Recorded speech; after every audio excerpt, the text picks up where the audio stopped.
పరుగులెత్తడం ఎందుకు? పరుగులెత్తండి ముందుకు. పూర్తి వివరాలకు చదవండి రేపటి సాక్షి దినపత్రిక. చంద్రబాబు నాయుడు గారి పీరియడ్లో ఎన్ని శవాలు, ఎన్ని ప్రమాదాలు ఒక్కసారి వేయండి సార్. ఆయన ఉన్నప్పుడు ఏం జరిగాయి అనేది. ఇప్పుడు జరిగింది కూడా జగన్మోహన్ రెడ్డి గారికి అంటగడుతున్నారు కదా చంద్రబాబు నాయుడు గారు. మరి ఆయన ముఖ్యమంత్రిగా ఉన్నప్పుడు 2014, 19 అంతకు ముందుది కూడా ఒకసారి తీసుకుందాం. 97లో జరిగింది కూడా చూపిస్తాను చూడండి. UltraTech cement company, Vasant chemicals మొన్న ముఖ్యమంత్రి అయిన తర్వాత,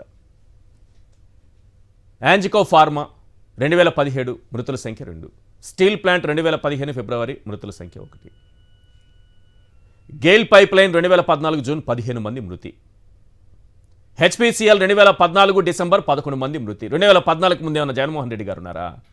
ఎవరు బాధ్యత వహించాలి? అప్పుడు చంద్రబాబు నాయుడు గారు సమాధానం చెప్పాలి. నాకు తెలిసి ఒకవేళ అప్పుడు మనం నిలదీస్తుంటే ఎన్టీ రామారావు గారిని కూడా వేసేస్తారు ఆయన పైన కూడా. ఎవరు సార్ దీనికి బాధ్యత వహించేది? హెచ్పిసిఎల్ 1997 మీరు అప్పుడు ముఖ్యమంత్రిగా ఉన్నప్పుడే 60 మంది దాకా చనిపోయారు. ఎవరు బాధ్యత వహించాలి? అంతకుముందున్న ప్రభుత్వమా? ప్రమాదాలు జరుగుతాయి. జగన్మోహన్ రెడ్డి గారు ఒక నిజమైన నాయకుడిగా, ఒక నిజమైన లీడర్కు ఉండాల్సినటువంటి లక్షణాలతో మాట్లాడారు. ఈరోజు హ్యాట్స్ ఆఫ్ చెప్పాలి రాష్ట్ర ప్రజలందరూ. ప్రమాదాలు జరుగుతాయి, ఇక్కడ రాజకీయాలు కాదు మనం చూడాల్సిందే, ఆ ప్రమాదం జరిగినప్పుడు ప్రభుత్వం స్పందించిన తీరును చూడాలి అన్నారు. అది వదిలిపెట్టి జగన్మోహన్ రెడ్డి గారు వల్లే ఇది జరుగుతుంది, ఆయన సరిగా చూసుకోలేదు అందుకే జరిగింది. మరి మీకు అధికారం ఇచ్చింది ఎందుకు సార్? అధికారం ఇచ్చినప్పుడు మనమే కదా తనిఖీలు నిర్వహించాలి. మీ పార్టీ నాయకులు చాలామంది ఇప్పుడు ఆ పరిశ్రమల దగ్గరికి వెళ్ళి క్యూలో నిల్చున్నారట. ఒక్కసారి గమనించండి సార్, వాస్తవమో కాదో. చాలా ఆరోపణలు వస్తున్నాయి. క్యూలో నిల్చొని రోజు కమిషన్లు వసూలు చేయడమేనట, తనిఖీలు పోతే పోయాయని. పైగా ఇవి ప్రమాదాలు. ఇవి కాకుండా ఏంటి, పుష్కరాల్లో 29 మందిని తొక్కి చంపేశారు. ఎవరు బాధ్యత వహించాలి దానికి?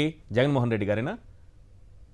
కందుకూరులో 8 మందిని తొక్కి చంపేశారు. ఎవరు బాధ్యత వహించాలి? గుంటూరులో 3 తొక్కి చంపేశారు. ఎవరు బాధ్యత వహించాలి? ఏర్పేడులో ఇసుక మాఫియా 9 మందిని లారీతో గుద్ది చంపేసింది. ఎవరు బాధ్యత వహించాలి? కాబట్టి బాధ్యత వహించడం, మనం అధికారంలో ఉంటే జగన్మోహన్ రెడ్డి గారి పైన రుద్దేయడం ఇది కాదు సార్. స్పందించే విధానం, మనం ఎలా స్పందించామన్నదే ప్రజలు చూస్తారు. కాబట్టి ఇప్పుడు జరిగిన ప్రమాదానికి మీరే కారణం అని అనట్లేదు, కానీ స్పందించే విధానం ఒకటి ఉంటుంది ప్రభుత్వానికి. దానికి ఒక బాధ్యత ఉంటుంది, పలు శాఖలు ఉంటాయి, అవి సమన్వయంతో పనిచేయాలి. కనీసం 5 ప్రాణాలన్నా ఈరోజు నిలబెట్టగలిగే వాళ్ళం మనం కరెక్ట్గా స్పందించి ఉంటే అని అంటున్నారు. అక్కడ బాధితులు చెప్తున్నారు. అది వదిలిపెట్టి జగన్మోహన్ రెడ్డి గారి మీద పడి ఏడిస్తే ఏం లాభం సార్? ఆ మేడం గారు వస్తారు, హోంమంత్రి గారు, వాడు వీడు అని మాట్లాడిపోతారు. ఏంటో కడుపు మంట అర్థం కాలేదు. మగవాళ్ళకి గౌరవమే లేనట్టుంది మీ ప్రభుత్వంలో. ఒకసారి చెప్పండి సార్, మీరే చెప్పండి. వాడు వీడు వద్దు, మగవాళ్ళకు కూడా గౌరవం ఇవ్వండి. కాస్త మహిళలంటే ప్రతి ఒక్కరూ గౌరవం ఇస్తున్నాం కదా, మరి మగవాళ్ళకి గౌరవం ఉండద్దా మీ పాలనలో?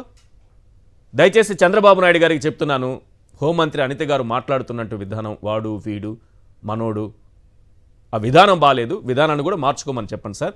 దీనికి రాజకీయ రంగు పులమకండి దయచేసి. ఇది పరిస్థితి. చంద్రబాబు నాయుడు గారి పాలనలో జరిగినటువంటివి ఎందుకు చూపించాల్సి వస్తోందంటే, కాకుమాన్ గారు దీన్ని జగన్మోహన్ రెడ్డి గారికి రుద్దుతున్నారు కాబట్టి చూపించాల్సి వచ్చింది.